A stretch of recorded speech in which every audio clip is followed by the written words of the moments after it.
You're tuning into one of the most strangest, most mysterious pieces of modern espionage. A number station that broadcasts from a secret location using a cheerful English folk song tune. A calm British voice to deliver coded instructions to someone, somewhere. It becomes one of the most iconic spy broadcasts of the 20th century. They call it the Lincolnshire Poacher. And this is the story, told with every confirmed fact, every solid lead, and the most complete history we can gather. Welcome to Number Stations _Live UK. Just before we get into this episode, I want to talk about what number stations are for all of the new people that have joined.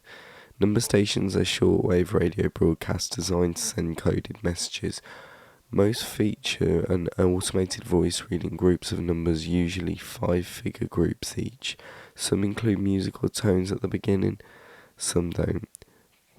They are not fictional, these are real transmissions, most likely used sending instructions to spies on the field, especially during the Cold War. These stations were a secure, anonymous way to communicate with agents. The messages are believed to be encrypted using a one-time pad method that is mathematically unbreakable when used correctly. Anyone with a radio can hear these transmissions, but only the intended listeners with the right key can understand it. Now let's get into this episode. Shortwave radios can transmit across thousands of miles by bouncing signals across the ionosphere. This has made them ideal for intelligence work during the Cold War. And these stations weren't just theoretical. In 1998, the US government prosecuted members from the WASP network, a group of Cuban spies in Florida. The FBI found shortwave radios and decryption notebooks in their homes. This confirmed that the station was actively used by real-world intelligence agencies, and still now. The E03 Lincolnshire Poacher, one of the stations stood out more than most. E03 named the Lincolnshire Poacher. The folk song came to its unique signature tune, a segment from the Old English folk song, the Lincolnshire Poacher. The broadcast began with that melody played 12 times, then a female voice with a British accent could read and begin saying numbers in 5-figure groups, 02639 71482.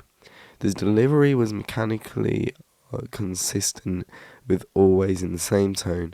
Some believe the final digit group of each number had a slight higher pitch to help with clarity, or possibly as part of a crypt system.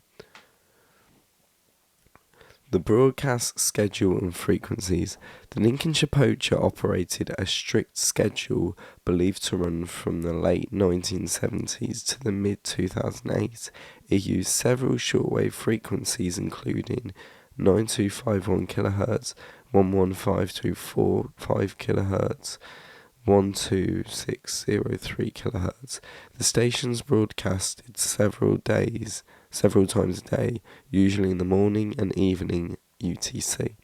Listeners noted how the frequencies shifted depending on the time of day and propagation conditions, showing that it was operated by experts with a strong understanding of radio transmissions. The structure was consistent, 12 alliterations of the tune, a pause, then number groups. I'm now going to play you a little snippet of a E03 traffic transmission. 80904 8090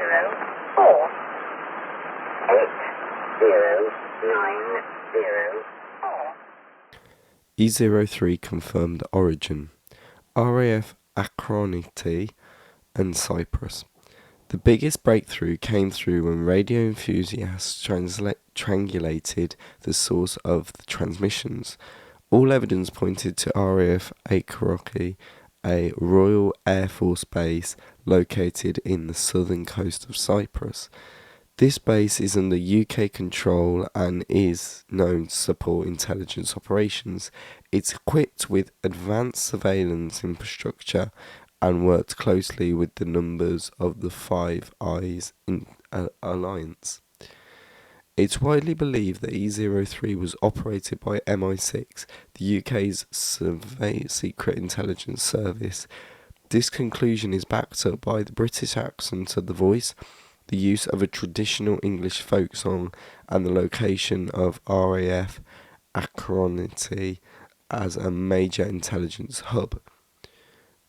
Audience and purpose.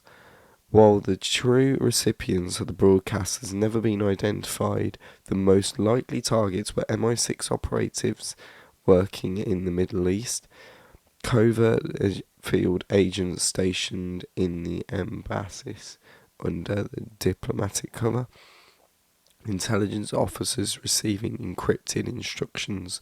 The use of the shortwave made it easy for anyone in the region to receive the broadcasts using an ordinary radio. As long as the agents has a matching one-time pad, they could decode the messages securely and anonymously.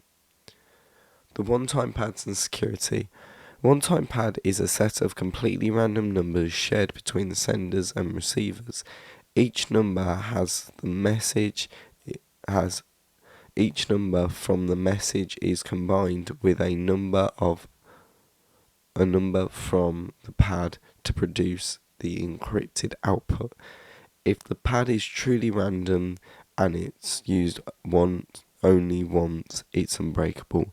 Even today, no known computing systems or decryption methods can crack a properly used one-time pad. This made the Lincolnshire Poacher's broadcast not only anonymous, but practically impossible to decipher by anyone with the intended agents. The end of the station. In July 2008, the Lincolnshire Poacher went silent. Without warning, the signal stopped. The music never played again, the voice never returned. It wasn't just a glitch. After decades of operation, the station had been shut down. Some believe it was due to changes in the intelligence methods. Others speculated that it was a regional operations has ended. Cherry Ripe, a similar station believed to be operated by the same agency in the Asia-Pacific region, went offline about a year later.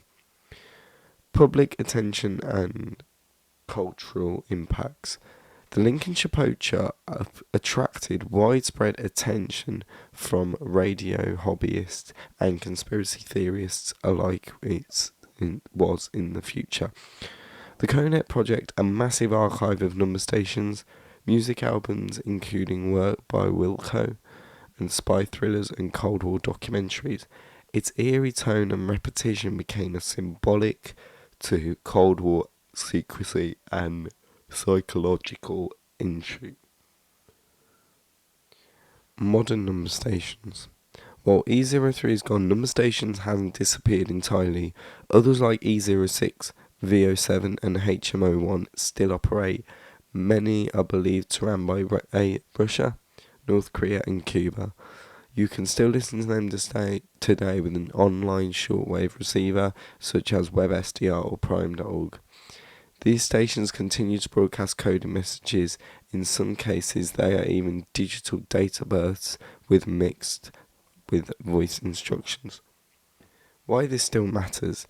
The Lincolnshire Poacher proves that it's even in the digital age, analog's method is still better. Shortwave transmissions leave no trail. They can't reach anyone anywhere else without an internet connection, satellite or even phone. And this combined the one-time pad, they offered a level of privacy with no modern systems can match. The station is gone, but the message is clear. Spycraft adapts, but some methods never die. You've just explored one of the strangest and most fascinating spy stories ever to broadcast. No name, no claims, just a song, a voice, and 5 numbers. And yet, all behind it, a hidden world of secret played out all across the airwaves. If you have enjoyed this deep dive into espionage history, then please hit that like button, subscribe, and drop a comment down below with your theories. And please share this with someone who really likes radio. And maybe one day tune your days to 251 to 9251 kilohertz.